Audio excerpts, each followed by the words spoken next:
actually when we moved in here. So that's, there was one of those giant propane storage tanks here. Something like 400 gallons or something. It was huge.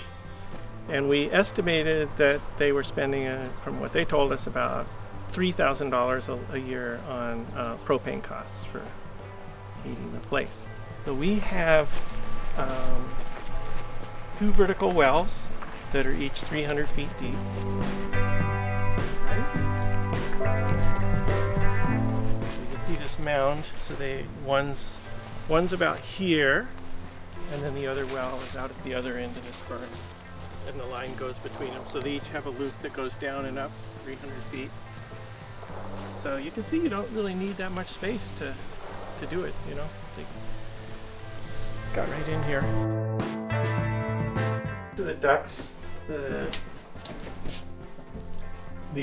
supply and return ducts for the geothermal between the 2 floors. It goes down into the basement. I think you can see the metal down there. But you know, this I said it's been 5 years, so I just recently boxed this in and made a pantry out of it, so it looks a lot better than it did, but that's part of the installation right there. So this is a water furnace 7 series. It's a multi-stage heat pump and works great. The filter is right here. Even I can change it. Pop this off. I usually turn the fans off. That makes it a lot easier.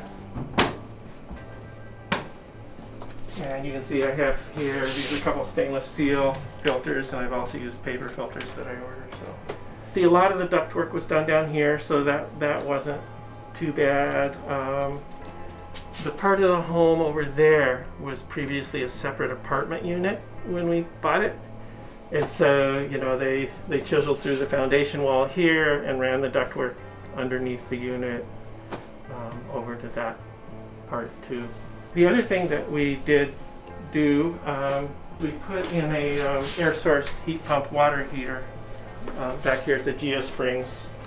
We do have a Desuperheater on the water furnace, and then it goes to the GeoSprings.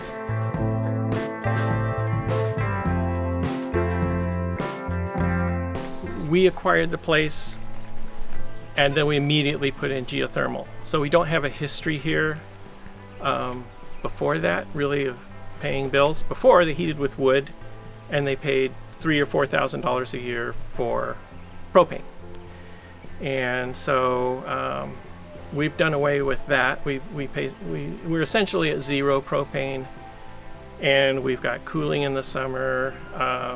The heating and the cooling is even and nice, effortless.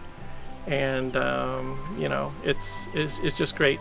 As far as maintenance, it's pretty maintenance free. Changing the filters is really easy. So it's been a delight. It's been a delight.